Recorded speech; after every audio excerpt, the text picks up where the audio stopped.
இதுதான் உணர்வை உருவாக்குற ஒரு நரம்பு. உருவாகிற ஒரு நரம்பு இது பாதத்தில் இருக்கிற நரம்பு, பிளான்டார் நர்வ்ஸ்.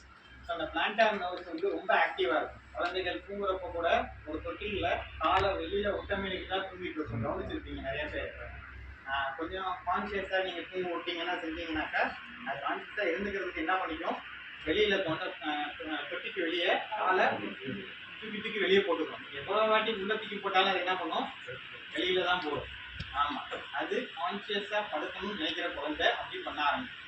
2 மாதம் 3 மாதம் குழந்தை நர்வ்ஸ் எல்லாம் வேலை பார்க்க ஆரம்பிச்சிருச்சு, குப்புறப்படுத்த ஆரம்பிச்சிருச்சுன்னு தான் இது எல்லாமே நடக்கும்.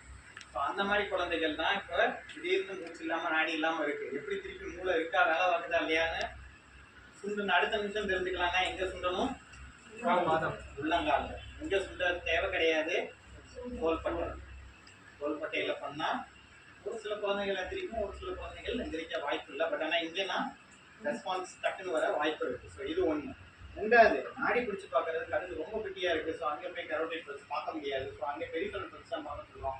அது மணிக்கட்டில் இருக்கிற ரத்த கூட ரொம்ப சின்னதாக இருக்கும். ஸோ அதனால் எங்கேனாக்கா பிரேக்கில் ஆகுது.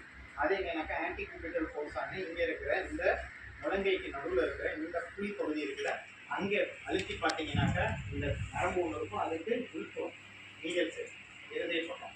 ஸோ இங்கே நம்ம அழுத்தணும்னாக்கா நாடி துடிப்பு தெரியும். ஸோ இங்கேயும் நாடி துடிப்பு தெரியும். அதே மாதிரி இடுப்பு இந்த இடத்துல அழுத்தி பார்த்தாலும் நாடி துடிப்பு தெரியும். ஃபைன், தெரியலையா? அடுத்த ஆப்ஷன் இருக்குது. என்னது? நெஞ்சோட காது வச்சு கேட்கறது, கண்ணால் பார்ப்பது. இது 2 மெத்தடில் திருப்பியும் சரிச்சு பண்ணலாம். இருக்கா இல்லையா? இல்லைன்ற பட்சத்தில் உடனே என்ன செய்ய ஆரம்பிச்சிடணும், சிபிஆர் ஆரம்பிக்கணும். ஒரு ஆளாக இருக்கும் பட்சத்தில் இப்படி, 2 பேராக இருக்கும் பட்சத்தில் இப்படி. ஏன் சார் 2 பேருன்றப்ப இப்படி? அதிக மூச்சு கொடுக்கணும்னு சொன்னோம் சரிங்களா? 30 நெஞ்செழுத்தத்துக்கு 2 மூச்சு டம் ரூலாக கொடுத்துருந்தேன். அடல்ட்ஸ். கிட்ஸில் வந்து டம் ரூல் மாறுது. வால்யூம் பிரெத்துக்கு அதிகம் முக்கியத்துவம் சேர்த்தாப்பில் கொடுக்கணும். 8 மூச்சுக்கு பதிலாக ஒரே நிமிஷத்தில் 16 மூச்சு உள் கொடுக்கணும். எப்படி கொடுக்குறது? அதையும் 2ஆக பிடிச்சிக்கிறேன். 15க்கு 2. நான் ஒன்றா பண்ணுறப்ப 30க்கு 2. சார் கரெக்டாக சொல்கிறேன். பெரிய கேட்டு மறந்துட்டே இருக்கேன். கோபி எங்கள் ரூம்மேட், என் ரூம்மேட் பேர் கோபி. அதனால தெளிவாக இருக்காருன்னு நினைக்கிறேன். Thank you Gopi sir. நான் மறக்கிறது எல்லாத்தையும் அவர் டக்குன்னு எடுத்து கொடுத்துருவாரு. என் ரூம்மேட்டு அதே மாதிரி சார் ஹெல்ப் பண்ணுறாரு. இப்போ என்னது, 2 பேர் இருக்கப்ப பிரிச்சுக்கிறேன் வேலையை. மூச்சு தனியாக கொடுக்குறதுக்கு ஒரு ஆள் இருக்காரு, நெஞ்சு அழுத்துறதுக்கு இன்னொரு ஆள் இருக்கும். நெஞ்சு அழுத்துறவர் எப்படி கூட அழுத்துறோம், 1007 வரைக்கும் அழுத்திட்டு இருக்கேன். 1008 ஒரு மூச்சு, 1009 ஒரு பாஸ், 1010 ஒரு மூச்சு. ஸோ 1018 வரைக்கும் போல 1010 திருப்பி கண்டினியூ பண்ணிகிட்டே இருக்கேன். ஸோ அப்போ ஒரு நிமிஷத்தில் 16 மூச்சும் 120 நெஞ்சழுத்தத்தையும் உள்ளாக்குங்க. அதுக்கும் அதே தான், மூச்சு அதிகம். அந்த மூச்சு கரெக்டாக கொடுக்குறேன்னான்னு நான் கொடுத்தேன்னா எனக்கு தெரியல. இப்போ ஓபி சார் பண்ணுறாரு, நான் மூச்சு கொடுக்குறேன். என் மேலே என் ஓபிக்கு எப்பயுமே சந்தேகம் இருக்கும். ஏன் அவன் ஒழுங்காக பண்ணுறானா? எனக்கு இருக்காது சார். சரிங்களா? என்ன பண்ணணும், மூச்சு கொடுக்குறவர் கரெக்டாக கொடுக்குறாரான்னு யார் கவனிக்கணும்? நெஞ்சு அழுத்துறவர் ஃபர்ஸ்ட் ரெஸ்பாண்டர். செகண்ட் ரெஸ்பாண்டர் வேலை பார்க்குற வேலை கரெக்டாக இருக்கான்னு பார்க்க வேண்டியது அவசியம். ஸோ அப்போ இப்படி வச்சு அழுத்தணும்னாக்க மூச்சு உள்ளதான் போகுதுனாக்கா கை என்ன ஆகும்? மேலே வராது, விலகும்.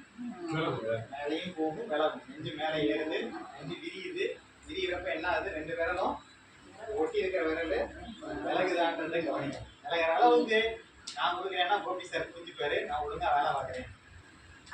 ஒழுங்காக தலையை மேல் நோக்கி சாய்த்து தான் மூச்சு கொடுக்குறேன். தாடையை முன்னோக்கி தூக்கி நாக்கை முன்ன குறைச்சி வச்சு தான் மூச்சு கொடுத்துட்டு இருக்கேன். உள்ள மூச்சு போகுது.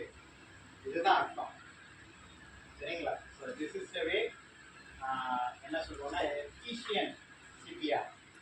That is what we call it as efficient CPR, cardiopulmonary ரெசக்சிடேஷன்.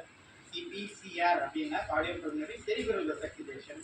So அந்த மூலச்சாவு ஏற்படாமல் இருக்க இதை செஞ்சால் மட்டும் பத்தாது, குழந்தைச்சியாக செஞ்ச ஒரு எஃபெக்ட்னால தான் அது வந்து உருவாக்கும் அப்படிங்கிறத சொல்லிக்கிறேன். குழந்தைகளுக்கு 2 பேர் இருக்கும் பட்சத்தில் 2 டம் என்சர்க்லிங் டெக்னிக்கில் செஸ்ட் கம்ப்ரெஷன் பண்ணணும். மூச்சு கொடுக்குறது 8வது செகண்டு ஒரு மூச்சு, 10வது செகண்ட் ஒரு மூச்சு. இந்த ஒரு விஷயத்தை நம்ம ரீக்ரியேட் பண்ண தெரிஞ்சா போதும். We are all